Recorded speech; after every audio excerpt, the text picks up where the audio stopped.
आमीन। आज एक इंपॉर्टेंट सब्जेक्ट पे मैं बात करने वाला हूं, जो अक्टूबर मंथ में आपकी लाइफ में वेरी इंपॉर्टेंट है, बहुत जरूरी है। हमने परिवार देखे हैं जो हर वक्त दुखों में रहते हैं, क्रिश्चियन लाइव्स जो दुखों में हैं, नॉन क्रिश्चियंस लाइव्स जो पैसा है, सांसारिक सफलता है, लेकिन अंदर खालीपन है, अंदर अंधेरा है, अंदर पेन्स हैं, अंदर दुख हैं।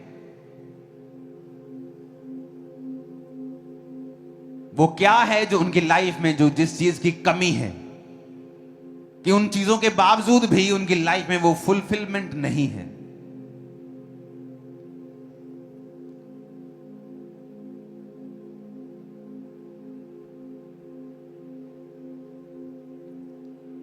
जब आप हिस्ट्री पढ़ते हैं, जिस पहाड़ पर परमेश्वर ने मूसा को दर्शन दिया, आज भी अगर आप उस पहाड़ को देखने जाएंगे, आज भी आपको वो सऊदी अरेबिया में मिल जाएगा।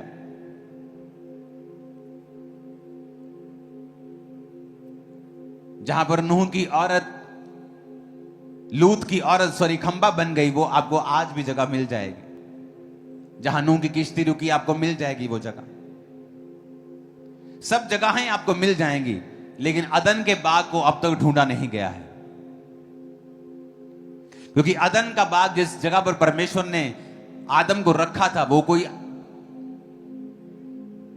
सिर्फ सांसारिक जगह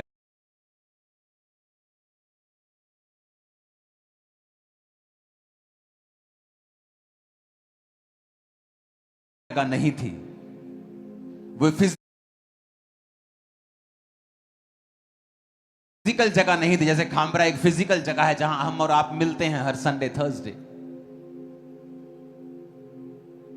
हम रोज यहां बैठते क्योंकि परमेश्वर ने हमें एक जगह दी है। सब जगहें बाइबल में डिफाइन की गई हैं और आज भी वहां हैं। यीशु मसीह जहां जी उठे, आज भी आप जहां वहां जाके देख सकते हो। जहां लाजर को जीवाया गया, आज देख सकते हो। जहां पर पतरस की सास को चंगा किया गया, वो घर चर्च आज भी आप देख सकते हो। वो मटके जहां पर यीशु मसीह ने दाखरस बनाया, वो आज भी आप देख सकते हो। लेकिन अदन का बाग कहां है? कोई इसे आज तक डिफाइन नहीं कर पाया। जहां पर आदम को रखा गया था, परमेश्वर ने आदम को रचा और अदन के बाग में रख दिया। आज तक अदन का बाग कहां है, लोगों को मालूम नहीं। बड़े बड़े थ्योरी, पीएचडी, डबल पीएचडी, क्या सब पढ़ लिया, लेकिन आज तक मालूम नहीं कर पाए अदन का बाग कहां था। क्योंकि अदन का बाग सिर्फ एक सांसारिक प्लेस, एक फिजिकल प्लेस, एक शारीरिक प्लेस नहीं है। अदन का बाग परमेश्वर की हुजूरी था, परमेश्वर की प्रेजेंस थी, जहां से उसको एक्सेस था।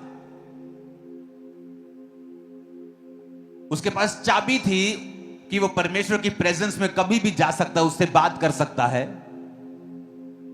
जिस तरह याकूब जब जा रहा था, तो बाइबल कहती जिस जगह वो सोया, उसने स्वर्गदूतों को नीचे उतरते और ऊपर चढ़ते हुए देखा। उसने कहा ये तो परमेश्वर का दरवाजा है और मैं वहां पर, यहां पर ये बनाऊंगा, वो बनाऊंगा। उसने वहां पर पत्थर इकट्ठे किए, वहां निशानी लगा दी, जहां पर वो परमेश्वर की विजिट को ले पाया।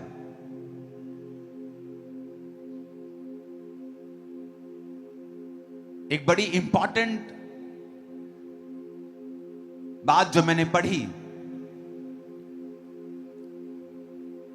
एक पुस्तक से, वो ये थे कि परमेश्वर ने उनको जो दिया था, वो सिर्फ फिजिकल नहीं था, वो एक सांसारिक जगह नहीं थी, वो परमेश्वर की प्रेजेंस थी। आज भी जब आप परमेश्वर की हुजूरी को खोते हैं, आप बेचैन महसूस करते हैं। जब शैतान आपको पाप की ओर लेके जाता है और आप प्रभु की हुजूरी को खो देते हैं, आप लॉस्ट महसूस करते हैं।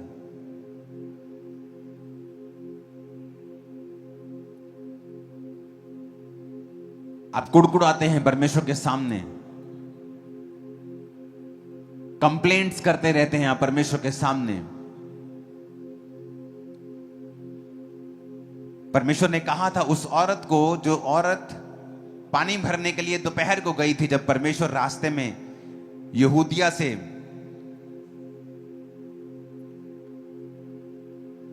गलील जा रहे थे, तो सामरिया होकर परमेश्वर को जाना जरूरी था। यूहन्ना 4 तो लिखा, वो सामरिया के एक नगर में आया तो वहां पर कुएं के पास बैठ गया और एक औरत आई और जल भरने लगी दोपहर के समय। छठा घंटा मतलब दोपहर का समय। एक रिजेक्टेड औरत, क्यों रिजेक्टेड थी? क्योंकि संसार ने उसे रिजेक्ट कर दिया था। क्यों रिजेक्ट कर दिया? क्योंकि वो व्यभिचारिणी थी। एक पति, दूसरा पति, तीसरा पति, चौथा, 5 पति। अभी छठे बंदे के पास रह रही, वो भी उसका पति नहीं, तो लोगों ने उसे रिजेक्ट कर दिया था। तो उसे वो सुबह सुबह औरतें पानी भरने के लिए जब जाया करती थी, तो वो औरतें उनको साथ नहीं लेके जाती थी। उसे गंदी औरत समझ कर छोड़ दिया जाता था। तो वो दोपहर के समय जब कोई पानी लेने नहीं जाता, जब धूप होती है, कोई घर से नहीं निकलता, उस एरिया में, जिस एरिया की मैं बात कर रहा हूं, तो वो दोपहर को पानी लेने जाया करती थी। और यीशु मसीह वहां बैठे हुए मिले और यीशु मसीह ने उससे कहा, मुझे पानी पिला। तो वो बड़ी हैरान हुई कि तुम मुझसे पानी क्यों मांग रहे हो? मैं तो एक अन्य जाति औरत हूं और यहूदी जो है मुझसे कोई व्यवहार नहीं रखते हैं। और 10 आयत में यीशु ने उत्तर दिया, यदि तू परमेश्वर के वरदान को जानती और यह भी जानती कि वह कौन है जो तुझसे कहता है मुझे पानी पिला, तो तू उससे मांगती और वो तुझे जीवन का जल देता।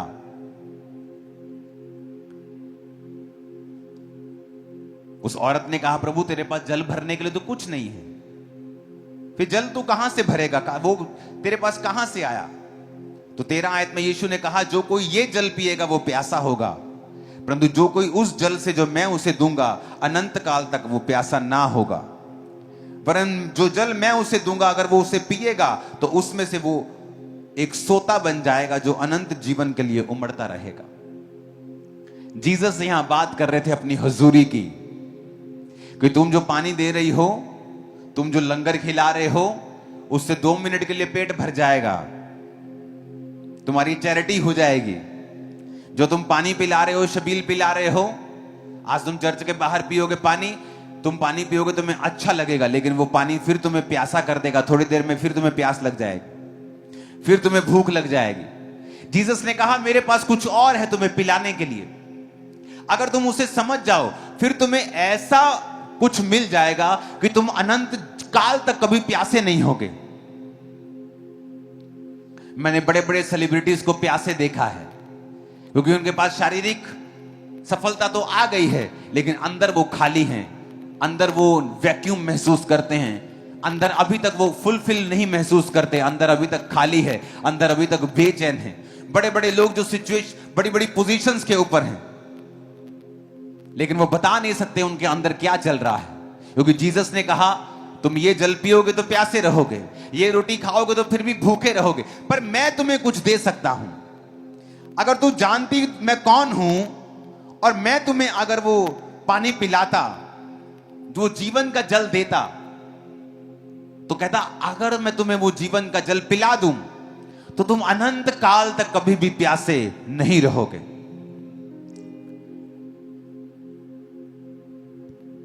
चौदह आयत में लिखा, जो कोई उस जल में से पिएगा जो मैं उसे दूंगा, वो अनंत काल तक प्यासा ना होगा।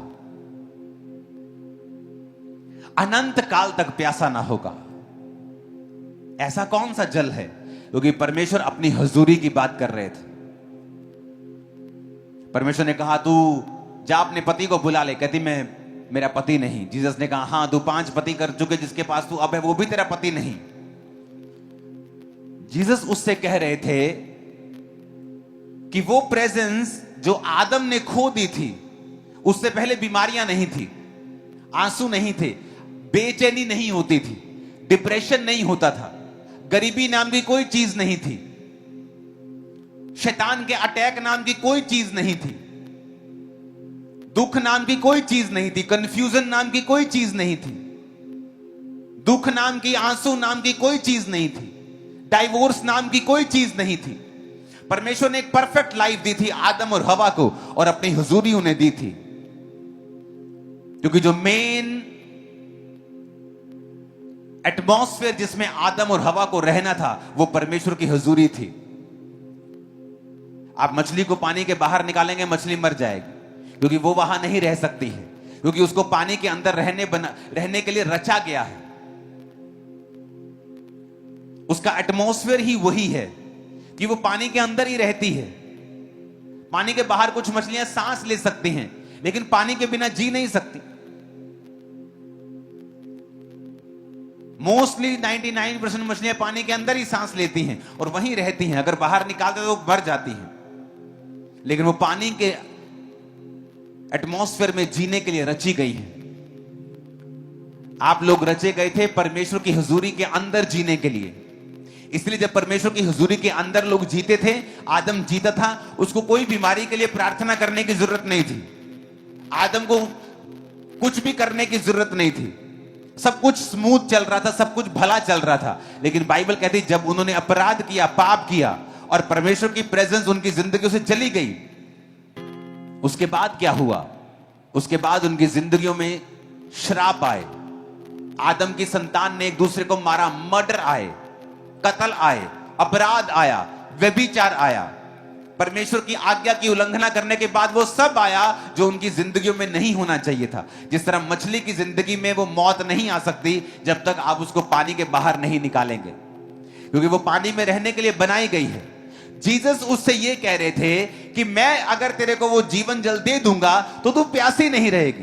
तू पति कर चुकी है, तू व्यभिचार कर चुकी है, फिर भी तू प्यासी है, क्योंकि वो औरत क्या अंदर क्या चल रहा था वो औरत को मालूम था।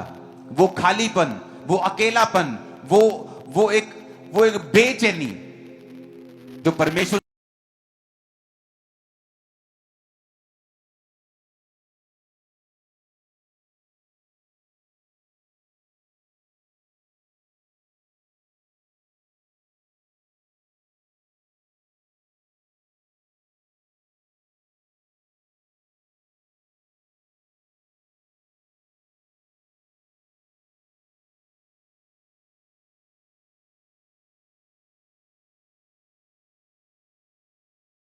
की है।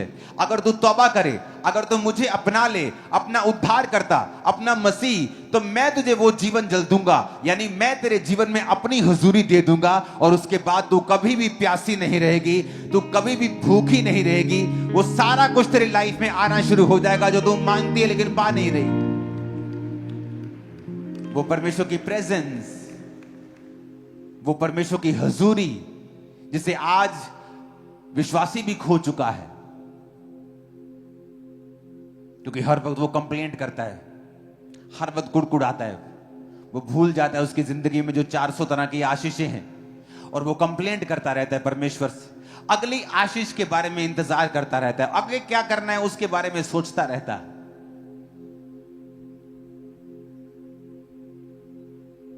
जब आप सुबह उठे वर्शिप करें, और जब वर्शिप कर रहे हो तो थैंक्स गिविंग के साथ वर्शिप करें। ये मेरा एक्सपीरियंस है, मेरी लाइफ का पर्सनल एक्सपीरियंस है।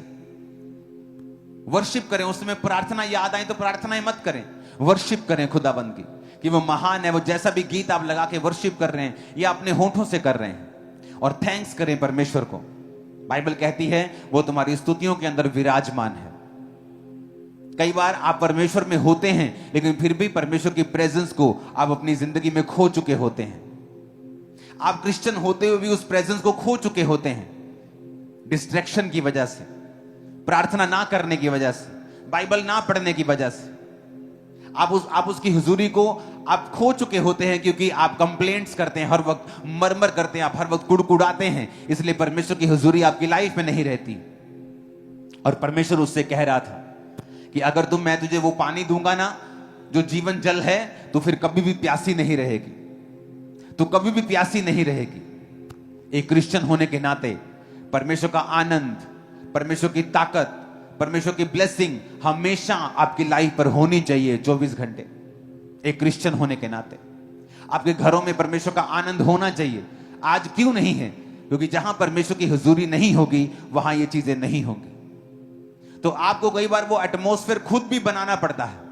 आप मछली लेके आते हैं बाजार से, तो आपको फिश टैंक रखना पड़ता है अगर आप उस मछली को पालना चाहते हैं तो फिश टैंक में वो पलती, आपको उसके लिए एटमॉस्फेयर तैयार करना पड़ता है। तो परमेश्वर की प्रेजेंस के लिए भी आपको एटमॉस्फेयर रेडी करना पड़ता है। परमेश्वर ने आदम को बनाया, पूरा माहौल बनाया, एटमॉस्फेयर बनाया। उसने सूर्य, चांद, उसने सारा चीजें, सारी पृथ्वी, पेड़ पौधे, जंतु, मछलियां सब बनाया और आदम को बना के उस एटमॉस्फेयर में रख दिया। परमेश्वर आपके जीवन में जब होगा, आनंद होगा, शांति होगी, बरकत होगी, ताकत होगी, कमजोरी नहीं होगी, डर नहीं होगा। लेकिन परमेश्वर की प्रेजेंस को कैसे अपनी लाइफ में लाया जाए, कैसे उस एटमॉस्फेयर को क्रिएट किया जाए, कैसे उस जीवन जल को रिसीव किया जाए कि आप भी परमेश्वर की वही हुजूरी में रह सकें जो परमेश्वर ने आदम को दी थी। पहली बात, तौबा करना अपने गुनाहों से, अपने पापों से। इसलिए परमेश्वर ने कहा था, यदि तू जानती तू किससे मांग रही है, तू जानती अगर मैं कौन हूं तो तू मुझसे मांगती। तो अपने पति को, जो तेरा पति है भी नहीं, उसे व्यभिचार को छोड़ के तो मुझसे मांगती। जब आप तौबा करते हैं, आप प्रभु की प्रेजेंस में वापस चले जाते हैं। जब आप परमेश्वर की प्रेजेंस में वापस चले जाते हैं, जिस तरह मछली को पानी में अंदर जाके फिर तसल्ली मिलती है जब उसे बाहर निकाल लिया जाता है और वो तड़पती है, जब वो पानी के अंदर जाती है तब उसे रिलैक्सेशन मिलती है, उसे सुकून मिलता है, वैसे ही सुकून आपकी लाइफ में आना शुरू होता है। आप समझना शुरू करते हैं, हाँ मैं क्यों बेचैन था, क्यों मेरी लाइफ में ये दिक्कतें थी, क्यों मेरी फैमिली में ये प्रॉब्लम्स थी, क्यों मेरे जीवन में ये सारी दिक्कतें, ये सारे श्राप चल रहे थे, क्योंकि मैं प्रभु की हुजूरी से दूर था। फिर आपका परमेश्वर एक ही होता है, 10 परमेश्वर नहीं होते। 10 जगह आप सिरों को नहीं झुकाते हैं, हर जगह सब कुछ नहीं खाते आप परमेश्वर में वफादार रहते हैं, आप प्रभु के साथ अंग संग रहते हैं और आपको मालूम होता है कि मैं परमेश्वर की प्रेजेंस में अगर रहूंगा तो ये सारी चीजें, सारी बरकतें, ये शांति, ये आनंद, ये परमेश्वर की प्रेजेंस की सारी सुरक्षा परमेश्वर के मेरे जीवन में रहेगी। तो आपको वो एटमॉस्फेयर क्रिएट करना पड़ेगा। कैसे होगा? तौबा के साथ। शैतान क्या चाहता है? वो चाहता है कुछ भी करे, आप मसीह में नहीं, कोई आपको भाव नहीं देता। जैसे आप क्रिश्चियन बनते हैं, आपको सुंदर से सुंदर लड़की अप्रोच करती है। रीजन, क्योंकि शैतान चाहता है आप उस प्रेजेंस से निकल आए, क्योंकि उस सुरक्षा के अंदर वो काम नहीं कर सकता, उस बाड़े के अंदर वो काम नहीं कर सकता। अय्यूब पर उसने कहा था कि परमेश्वर तूने इसके आसपास बाड़ा बना के रखा है, मैं इसको छू नहीं सकता। तौबा करने से आपकी लाइफ में परमेश्वर की प्रेजेंस फिर से रिस्टोर होती है। आप किसी प्रकार का पाप कर रहे हैं या प्रभु से दूर हैं, आप नहीं कह सकते आप तौबा कर चुके हैं, आप क्रिश्चियन हैं, अगर आप रोज 2.5 घंटे प्रार्थना नहीं करते हैं, आप 1-1.5 घंटा प्रार्थना, 1 घंटा बाइबल नहीं पढ़ते हैं, आप नहीं बोल सकते परमेश्वर की प्रेजेंस आपकी लाइफ में है। जब आप परमेश्वर की प्रार्थना करते हैं, जब आप तौबा करते हैं, तो परमेश्वर की हुजूरी आपकी लाइफ में आपको लिविंग, आपको जीवित महसूस होती है।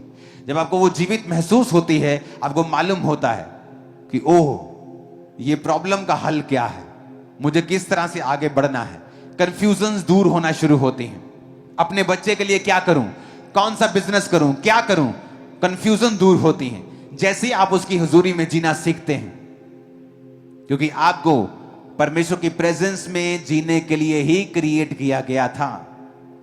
आप अगर अपनी जिंदगी का पूरा आनंद लेना चाहते हैं तो आपको उसी प्रेजेंस में, उसी एटमॉस्फेयर में वापस आना पड़ेगा, नहीं तो तब तक आप बेचैन रहेंगे, तड़फते रहेंगे और कुछ भी हासिल नहीं होगा।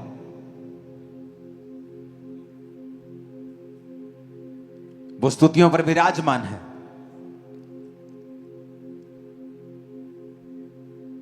स्वर्ग परमेश्वर का सिंहासन है, पृथ्वी उसकी चौकी है। परमेश्वर स्वर्ग में नहीं रहता, वो देखे सिंहासन है उसका। परमेश्वर ने स्वर्ग को बनाया है। स्वर्ग को बनाने से पहले फिर वो कहां रहता था? वो हाउसलेस थोड़ी था, वो होमलेस थोड़ी था। वो फिर वो कहां रहता था? बाइबल कहती है परमेश्वर स्तुतियों के बीच में विराजमान है। इसलिए परमेश्वर ने अपने चेलों को प्रार्थना करना सिखाया था कि जब तुम प्रार्थना करो, बोलो, ऐ हमारे बाप तू जो आसमान में है, तेरा नाम पाक माना जाए। यानी जब तुम प्रार्थना शुरू करो तो वर्शिप शुरू करो। आज हम प्रार्थना जब शुरू करते हैं, सीधा ही कंप्लेंट, हे परमेश्वर तू नहीं जानता आज मैं कितना दुखी हूं, तू नहीं जानता आज मैं कितनी दुखी, सीधा कंप्लेंट। और परमेश्वर की हम बोल लेते हैं, हम कंप्लेंट कर लेते हैं, प्रार्थना कर लेते हैं, और क्या देखते हैं? हमारे जीवन में कुछ भी बदला नहीं। सिर्फ मन की भड़ास हमने निकाली है और कुछ भी बदलाव हमारी जिंदगी में नहीं हुआ है। जब तक हम सिस्टम से नहीं चलेंगे। कई बार आपको कंप्यूटर में बड़ी जल्दी होती कि मुझे ये जल्दी जल्दी करना है, लेकिन वो आपसे मांगता है, okay do you want to do this, then click this and then this, अब दिस। अब बोलेंगे जल्दी जल्दी कर दे। आप जितना जल्दी करेंगे वो आपको उतना लेट कर देगा। आपको फिर से करेगा, ओके देन गो अगेन, फिर से फॉर्म भर अपना। फॉर्म में एक गलती होगी, जल्दी जल्दी भर, फिर से भर अपना फॉर्म। वो और फ्रस्ट्रेटिंग होता जाता है प्रोसेस, क्योंकि आप और जल्दी करना चाहते हैं। आप बैठते कंप्लेंट करना चाहते हैं, आप प्रभु को बताना चाहते हैं कि आपके बेटे ने आज आपको गाली दी है, आपके आपके आपके हस्बैंड ने शराब पी के आपको उसको मालूम है, वो अंधा थोड़ी है, वो उसने आपको आंखें दी, उसको पता है कि आपके हस्बैंड ने आज आपको गाली दी है, उसको पता है कि आज आपके बिजनेस में आपका बैड डे था, उसको पता है। हो सकता है वो उन सिचुएशंस को यूज कर रहा हो आपको अपने करीब लेके आने के लिए। तो परमेश्वर ने हमें मैनुअल दिया है कि जब तुम परमेश्वर की प्रेजेंस में जाओ तो किस तरह करो। ऐ हमारे बाप तू जो आसमान में है, तेरा नाम पाक माना जाए, तेरा राज्य आए। तो जब वर्शिप में आप बैठेंगे, प्रार्थना में बैठेंगे, सबसे पहले चाहे दुखी हो सुखी हो, आप वर्शिप करें, प्रभु की वर्शिप करें, थैंक्स गिविंग के साथ, धन्यवाद के साथ लिखा मेरी हजूरी में आ। फाटकों में प्रवेश कर थैंक्स गिविंग के साथ, आंगनों में प्रवेश कर धन्यवाद के साथ, थैंक्स गिविंग के साथ, स्तुति करते हुए प्रवेश कर। और जैसे ही आप ऐसा करना शुरू करेंगे, आप नोटिस करेंगे परमेश्वर की जो प्रेजेंस है आपकी लाइफ में वापस आना शुरू होगी। और ये मेन चीज होगी, main, this is the most important thing आपकी लाइफ में। आप अपने बिजनेस में हैं और आप 6 महीने से दुखी हैं, मैं क्या करूं परमेश्वर। आप क्रिश्चियन हैं, आप गुड मैन हैं, अच्छे आदमी हैं, फिर भी आप सफर कर रहे हैं। आप क्रिश्चियन हैं, गुड गर्ल, फिर भी आप सफर कर रही हैं अपनी बीमारी में। आपको सीखना पड़ेगा किस तरह से आपको बाहर आना है, इसको प्लेन करना। आपको सीखना पड़ेगा आपको कैसे बाहर आना है इन चीजों से। केवल प्रभु की हजूरी है जो आपको एक लेवल से आपको हायर लेवल पे लेके जा सकती है। सिर्फ प्रभु की प्रेजेंस है वो जो कर सकती है। आपको ये मालूम होना चाहिए।